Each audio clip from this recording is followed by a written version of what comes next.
តើបងប្អូនធ្លាប់បានគិតនិងបានដឹងទេថាតើអរិយធម៌ខ្មែរនឹងត្រូវបានគេកត់សម្គាល់ទៅលើអ្វីដែលគេហ៊ាននិយាយថាខ្មែរគឺជាអរិយធម៌មួយដ៏ខ្ពង់ខ្ពស់តាមពិតក្នុងផ្នែកមួយនៃអរិយធម៌ខ្មែរគឺគេយកប្រាសាទនានានៅក្នុងផ្ទៃដីប្រទេសកម្ពុជាយកមកធ្វើជាសម្អាងថាខ្មែរមានអរិយធម៌ដ៏អស្ចារ្យគេនិយាយថាតាំងពីសម័យហ្វូណនមកខ្មែរជាអ្នករកស៊ីដ៏ប៉ាកែមានកំពង់ផែអូរកែវហើយមានរាជធានីនៅខាងខេត្តតាកែវយើងសពថ្ងៃហ្នឹងខ្មែរជាអ្នកជួញដូររកស៊ីខាងផ្លូវសមុទ្រជាកំពង់ផែអូរកែវជាកន្លែងបណ្ដុំនៃពាណិជ្ជកម្ម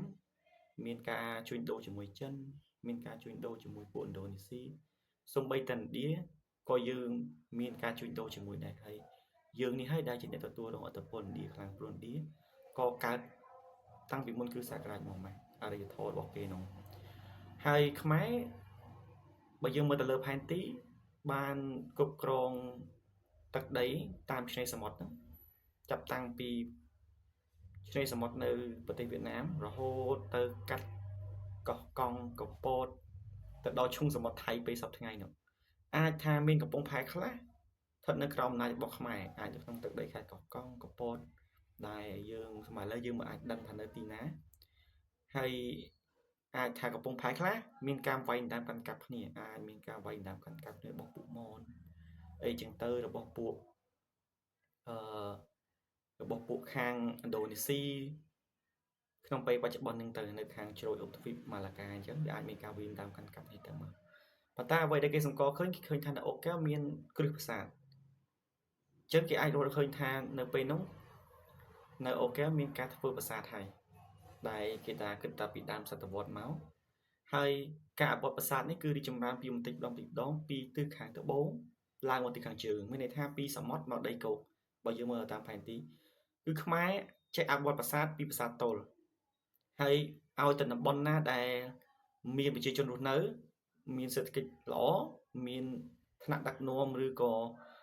មេបញ្ជាការណាធំគឺគេអាចអនុញ្ញាតឲ្យធ្វើប្រាសាទតាម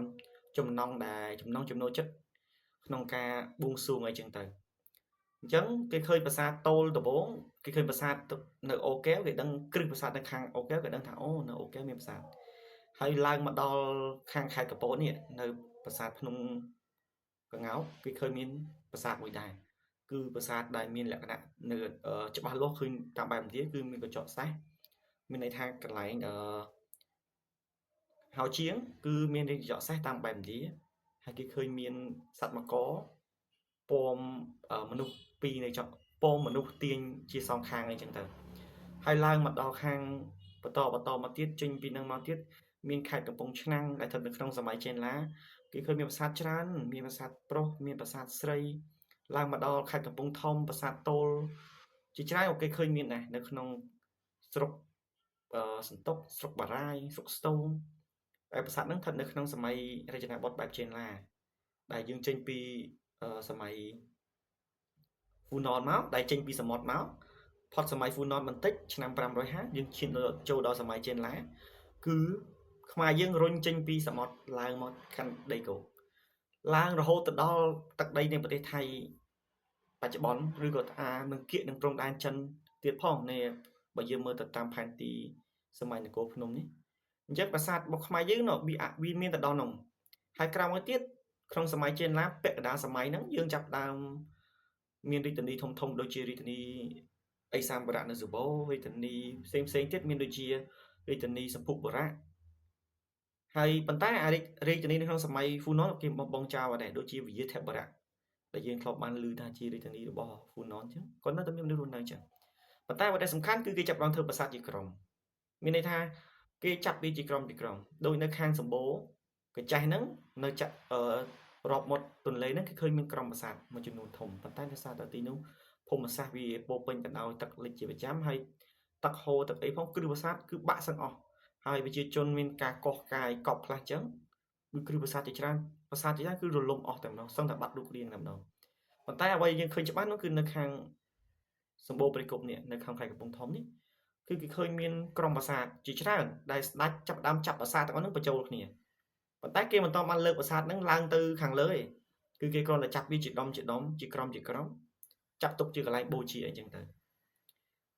ធ្លាក់ចុះមកទៀតក្នុងសម័យ